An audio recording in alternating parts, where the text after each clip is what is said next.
Hello viewers, আসসালামু আলাইকুম। আপনাদের প্রিয় কুকিং চ্যানেল এবিস কিচেনের পক্ষ থেকে সবাইকে স্বাগতম জানাচ্ছি। আমরা মাছে ভাতে বাঙালি, মাছ ভাত আমাদের প্রধান খাবার। আজকে আমি আপনাদের জন্য মাছের একটি দুর্দান্ত রেসিপি নিয়ে চলে এসেছি। ভিডিওটি নতুনদের জন্য খুবই স্পেশাল হতে চলেছে, তাই না টেনে পুরো ভিডিও দেখার অনুরোধ জানাচ্ছি। তো চলুন সরাসরি রেসিপিতে চলে যাই।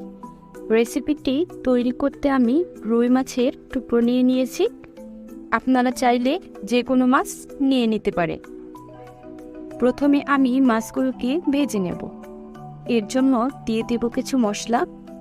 দিয়ে দিচ্ছি হাফ চা চামচ মরিচের গুঁড়ো, হাফ চা চামচ হলুদের গুঁড়ো, হাফ চা চামচ ধনিয়ার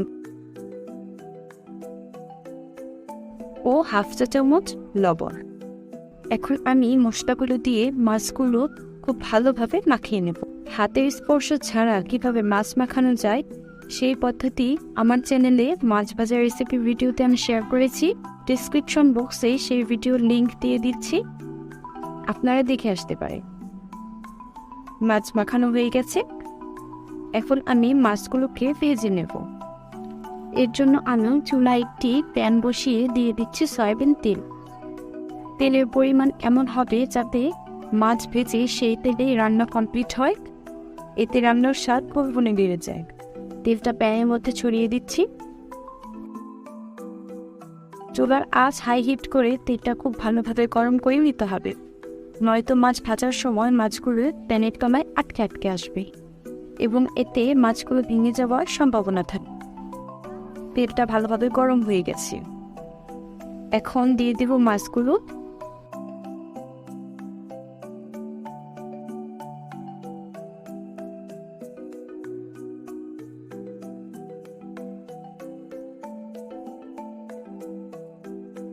প্রায় 2 মিনিট ধরে ভাজার পর এখন মাছগুলো উল্টে দিচ্ছি।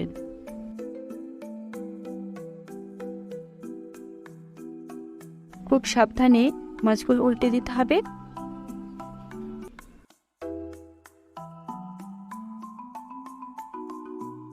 মাছের এই পিঠটাও আরো 2 মিনিট মতো ভেজে নেব। মাছের এই পিঠটাও ভাজা হয়ে গেছে। এখন আমি মাছগুলো তুলে রাখবো।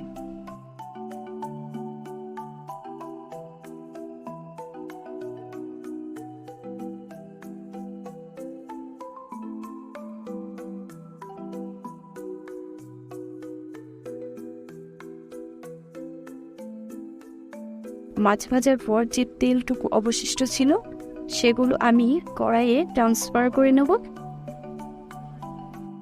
এখন আমি তেলের মধ্যে দিয়ে দিচ্ছি হাফ কাপ পরিমাণ পেঁয়াজ কুচি। এরপর দিয়ে দিচ্ছি 4-5টি ফালি করে কেটে রাখা কাঁচামরিচ। একটু নেড়ে চেড়ে দিচ্ছি। হাফ চা চামচ পরিমাণ লবণ দিয়ে দিলাম যাতে পেঁয়াজগুলো ভাজা ভালো হয়। এখন নেড়ে নেড়ে হালকা বাদামি না হওয়া পর্যন্ত ভেজে নেব।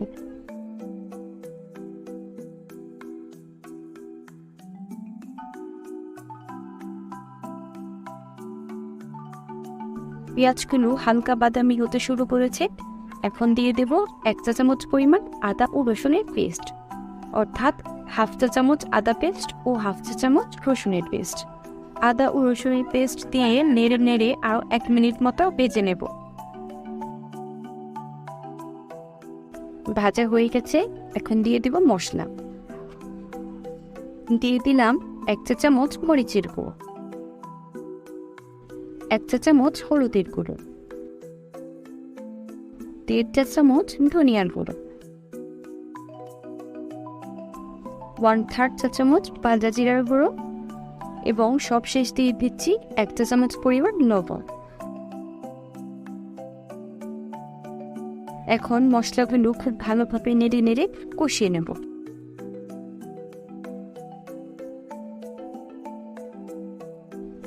কষানো হয়ে গেছে।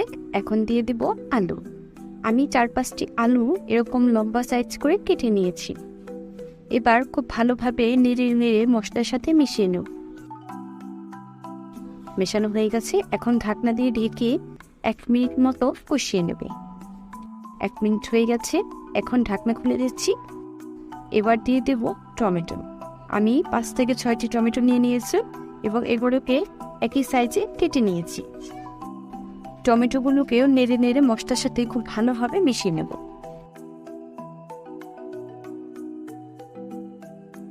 মেশানো হয়ে গেছে। এখন আমি সামান্য পরিমাণ পানি দিয়ে দিলাম, সবজিগুলো যাতে ভালোভাবে সিদ্ধ হয়। ঢাকনা দিয়ে ঢেকে দিলাম। 5 মিনিট পর ঢাকনা খুলে একটু নেড়ে চেড়ে দিচ্ছি। এ পর্যায়ে দিয়ে দিব ভেজে তুলে রাখা মাছের টুকরোগুলো।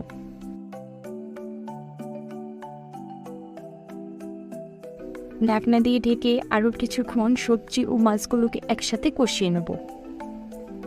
মাছ ও সবজি কিছুক্ষণ একসাথে কষালে রান্নার টেস্ট বেড়ে যায়। প্রায় 2 মিনিট ধরে কষিয়ে নিলাম। কষানো হয়ে গেছে। এখন আমি দিয়ে দেবো পানি। আমি 2 কাপ মতো পানি দিয়ে দিলাম। পানির পরিমাণ এমন হবে যাতে সবগুলো উপাদান ডুবে থাকে। 1/2 চা চামচ পরিমাণ লবণ দিয়ে ঢাকনা দিয়ে ঢেকে দিচ্ছি।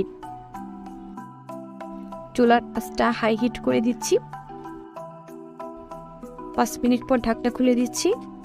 এ পর্যায়ে আপনারা লবণটা চেক করে নেবেন। আমি আরও 1/2 চা চামচ পরিমাণ লবণ দিয়ে আরও 1 মিনিট মতো রান্না করব।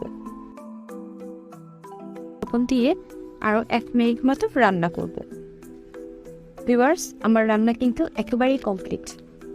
আপনারা সবাই বাসায় ট্রাই করবেন আর আমার ভিডিওটি কেমন লেগেছে সেটা আমাকে কমেন্ট করে জানাতে ভুলবেন না।